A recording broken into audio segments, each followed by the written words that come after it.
काहे के मंत्री क्या बना दिया उनको, किसने बना दिया पता नहीं।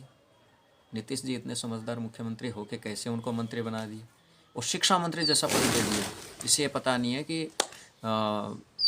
एक रामचरितमानस की चौपाई का मतलब क्या है। जय श्री राम मित्रों, आज ज्योतिष का विषय ना लेके कुछ अलग विषय लेंगे जो इन दिनों बहुत ज़्यादा सुर्खियों में है। बिहार के शिक्षा मंत्री हैं, क्या नाम है उनका मुझे कुछ नहीं लेना, इससे आपको कुछ नहीं लेना है उनके परिचय से। लेकिन अभी इतनी ताबड़तोड़ उनकी वो पोस्ट चल रही है, उनका वो वीडियो वायरल हो रहा है जिसमें उन्होंने रामचरितमानस पर एक चौपाई है उसको लेकर, उसके अर्थ को लेकर बहुत ही जातिगत बवाल मचा रखा है। उन्हें ये नहीं पता है कि रामचरितमानस किस भाषा में लिखी हुई है, कौन सी बोली में लिखी हुई है, कौन सी भाषा में लिखी हुई है, उसका क्या अर्थ है। वो चौपाई है रामचरितमानस के सुंदरकांड की कि ढोल गंवार शूद्र पशु नारी सकल ताड़ना के अधिकारी। इसको लेके इतना बड़ा बवाल मचा रखा है, पता नहीं है कक्के का, और चले हैं वो रामचरितमानस पर बोलने। मित्रों, ऐसे लोगों से बच के रहना चाहिए या ऐसे लोगों को मुंह तोड़ जवाब देना चाहिए। ये चुपचाप रहने का वक्त नहीं है। यदि ऐसी कोई बात कुरान या बाइबिल पे या और कोई धार्मिक पुस्तक पे, धार्मिक ग्रंथ पे और किसी धर्म के ग्रंथ पे बोली होती तो शायद ये व्यक्ति अभी तक जिंदा भी ना रहता, बोलने लायक तो क्या।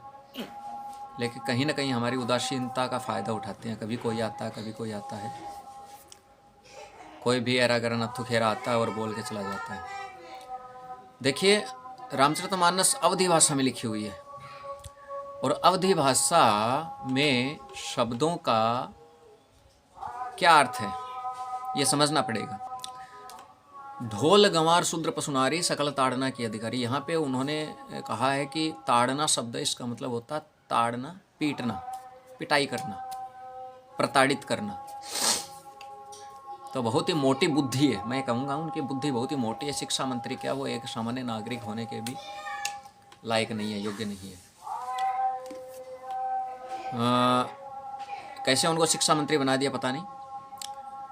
अवधी भाषा में ताड़ना शब्द का मतलब केवल ताड़ना नहीं है, पीटना नहीं है। एक छोटा सा उदाहरण दूंगा आपको मैं कि कनक कनक ते 100 गुनी मादकता अधिकाय, वा खाए बोराय वा पाए बोराय।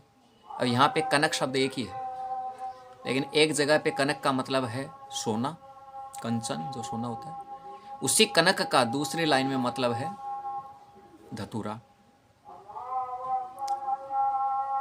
कनक कनक ते 100 गुनी मादकता अधिकाय, कि एक कनक से दूसरी कनक में जो मादकता है, नशा है, वो 100 गुना है। वा खाए बोराय, जो धतूर है वो खाने से व्यक्ति पागल हो जाता है, बावला हो जाता है, नशा चढ़ जाता है। वा पाए बोराय, जो सोना है, दूसरा कनक का सोना है, वो पाने से वो नशेड़ी हो जाता है, बावला हो जाता है, मतलब उसे होश नहीं रहता। ऐसा एक उदाहरण और दूंगा आपको कि सारंग ले सारंग चली करी सारंग की ओट, सारंग ओट करे नहीं तो सारंग दे सारंग पर चोट। अब शब्द एक ही है लेकिन हर लाइन में संदर्भ बदल जाता है, हर संदर्भ में इसका अर्थ बदल जाता है। सारंग ले सारंग चली करी सारंग की ओट। एक सारंग है, वो दीपक का नाम है। यहाँ पर सारंग ले, दीपक लेकर हाथ में। सारंग चली, वो औरत है, एक स्त्री है जो एक दीपक लेकर चल रही है। सारंग ले सारंग चली करे सारंग के ओट, पल्लू, पल्लू साड़ी की पल्लू का ओट किया। एक औरत दीपक चले लेके चली, उसने पल्लू का ओट किया दीपक के आगे। क्यों किया? सारंग ओट करे नहीं, यदि उस पल्लू का ओट नहीं करे तो सारंग दे सारंग पर चोट। तो हवा, यहाँ पे एक शब्द, एक जगह पे सारंग का मतलब हवा, हवा भी हो गया है, तेज हवा। सारंग दे सारंग पर चोट, जो हवा है, तेज हवा चल रही है, वो उस दीपक को बुझा सकती है। इसलिए एक सारंग सारंग लेकर चली, और सारंग की ओट की, अगर उसने ओटने की होती तो वो सारंग उस सारंग को बुझा देता। अब देखिए, शब्द सारंग, लेकिन मतलब कितना हो गया। तो संदर्भ देखना पड़ता है। यह सुंदर कांड में कहाँ का उल्लेख है, किस प्रकरण में है। जब भगवान राम समुद्र, लंका पर चढ़ाई करने के लिए समुद्र पार करना चाहते थे, तो समुद्र ने विनती नहीं सुनी उनकी, तो उन्होंने अग्नि बाण संधान किया उसे सुखाने के लिए समुद्र को। तो समुद्र हाथ जोड़ के विनती करता कि प्रभु भल की न मोहि सिख दीनी, मर जादा पुनि तुम रे कीनी, ढोल कवार शूद्र पशुनारी, सकल ताड़ना के अधिकारी। कि प्रभु आपने शिक्षा देकर मेरा भला किया है। अब देखिए यहाँ पे ढोल होता है, हम विस्तार से समझ लेते हैं इसको थोड़ा सा। ढोल है मतलब जो ढोलक है, ढोल है ढोलक, उसको हम कसेंगे नहीं, समय समय पर उसको कसेंगे नहीं तो वो अच्छे से ताल नहीं देगा। दूसरा, इसके साथ ये भी समझ सकते हैं, जब तक उसको पीटेंगे नहीं, ऐसे हाथ जोड़ लेंगे कि बजो ढोलक महाराज बजिए, तो वो बजेगा क्या। तो वहाँ पे उचित क्या है, उसकी पिटाई करना, मतलब उसको लय ताल के साथ बजाना, थाप मारना, और उसको साथ साथ समय समय पर उसकी कसावट भी ज़रूरी है, उचित, कि अच्छी ताल निकले उससे, बेसुरी ना निकले। अब दूसरा है गंवार। गंवार किसे कहा गया यहाँ पर? गंवार का मतलब है जो अनपढ़ है, जो बुद्धिहीन है, मनुष्य होते हुए भी जो बुद्धिहीन है, या बुद्धि है वो बुद्धि को काम में नहीं ले रहा है, सही समय पे काम में नहीं लेता है, तो उसको समझाना जरूरी है ना। मैं बताऊंगा यहाँ पे ताड़न शब्द का क्या मतलब है, सभी के संदर्भ में बताऊंगा। ढोलक के मामले में तो मान लीजिए उसको थाप देना हो गया, कसना हो गया, लेकिन अनपढ़ गंवार आदमी जो है, अनपढ़ है, वो व्यक्ति, उसको शिक्षा देना, समझाना, किसी भी तरीके से वो समझे वैसे उसको समझाना होता है, उचित मार्गदर्शन करना उसका। अब वो ये न कहने प्रकार कैसे भी समझे उसको समझाना है। शूद्र, शूद्र का मतलब जैसा लोग समझ रहे हैं या जैसे मंत्री महोदय समझाना चाहते हैं वैसा बिल्कुल भी नहीं है। ब्राह्मणोस्य मुखमासित बाहु राजन्य है, कृत है ऊरो तदेश द्वेष्य पदभ्यागो शूद्रो अजायत। भगवान विष्णु के, आदि नारायण के चरण कमलों से उत्पत्ति हुई है जिसकी, गंगा की उत्पत्ति तो भगवान विष्णु के पैरों से हुई है, तो वो नीच जाति हो गई क्या, या खराब हो गई क्या, अधम हो गई है। गंगा तो अधमों के पापों को धोती है, निष्पाप करती है पापियों को, वो भी तो पैर से निकली है भगवान विष्णु के।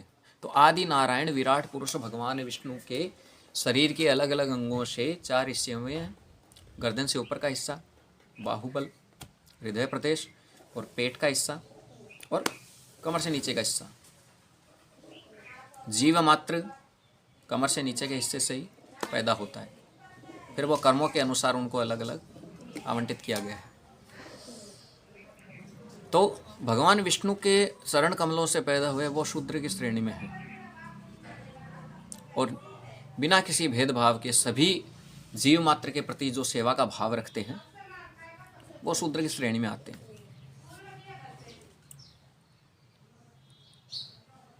हो गए 3। पशु। अब पशु का भी मतलब क्या होता है कि पशु के सामने हाथ जोड़ के तो हम खड़े हो नहीं सकते कि महाराज जी चलिए या मान जाइए आप। जैसी प्रकृति का पशु होगा वैसा उसके साथ व्यवहार करना होगा। कॉमन सेंस की बात है ये तो, सामान्य ज्ञान की, कि कोई मारने वाला अगर सींग मारने वाला पशु है, आवारा पशु है, तो उसको उस तरीके समझाया जाएगा। सीधा साधा है तो उसको उस तरीके समझाया जाएगा।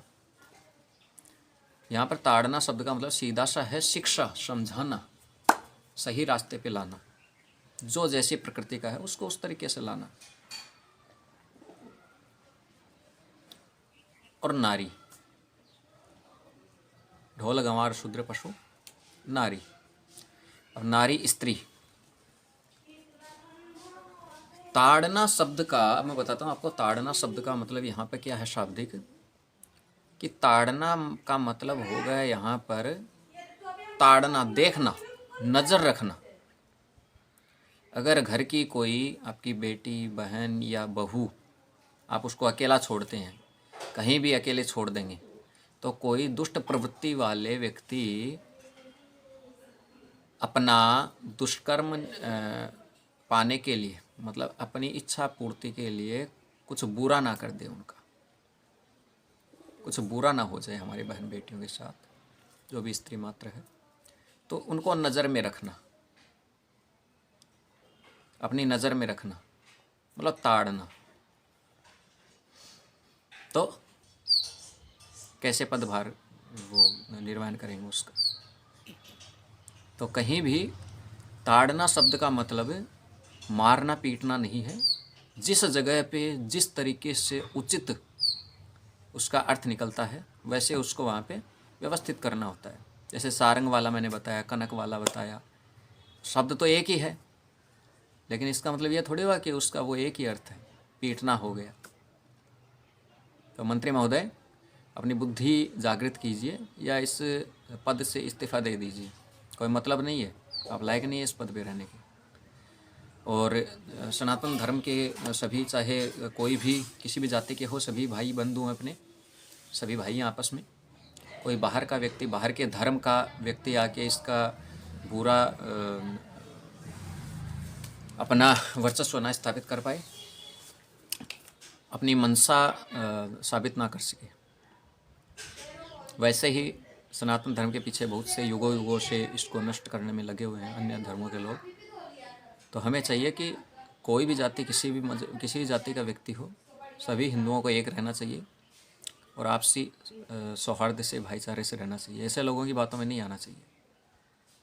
कोई भी सनातन धर्म का ग्रंथ है वो सार्थकता लिए हुए अपने अंदर, और बहुत बड़ा इसमें तो कैंपेन चल रहा है अभी। वृंदावन के राधे रानी के वो हैं महाराज, उन्होंने बताया है। तो एक राजनीति में रहने वाले व्यक्ति को ऐसी अच्छी हरकत नहीं करनी चाहिए। धर्म के नाम पे तो बोलना नहीं चाहिए, सभी लोग बराबर होने चाहिए उसके लिए। तो कहीं भी कोई ताड़ना शब्द का ऐसा मतलब नहीं है। तो शिक्षा, ताड़ना शब्द का आप एक सीधा सा मतलब समझिए शिक्षा। अब वो शिक्षा किस तरीके से देश काल परिस्थिति के अनुसार किसको कहाँ पे कौन सी शिक्षा मिलनी चाहिए। आपके घर में मान लीजिए कोई नौकर है और वो काम नहीं कर रहा, लापरवाह है, तो क्या करेंगे आप? उसको भली बुरी कहेंगे नहीं क्या? या उसको उस पर नज़र नहीं रखेंगे, ताड़ेंगे नहीं? उसको नज़र भी रखनी होगी। अगर वो काम नहीं कर रहा है तो उसको धमकाना ही पड़ेगा, नौकरी से निकालने की धमकी भी देनी पड़ेगी। तो जिस जगह पे जैसा उचित प्रयोग होता है वैसा किया जाता है। तो मूर्खों वाली भाषा हो गई कि ताड़ना का मतलब पीटना होता है, शूद्रों को पीटो, स्त्रियों को पीटो, ऐसा नहीं होता है। केवल शाब्दिक अर्थ नहीं निकाला जाता है, संदर्भ भी होता है। मैंने आपको प्रत्यक्ष उदाहरण दिया कनक वाला और सारंग वाला, तो इससे कहीं कोई दिक्कत वाली बात नहीं है। स्वस्थ रहिए, मस्त रहिए और ऐसे लोगों पे ध्यान देना बंद कर दीजिए।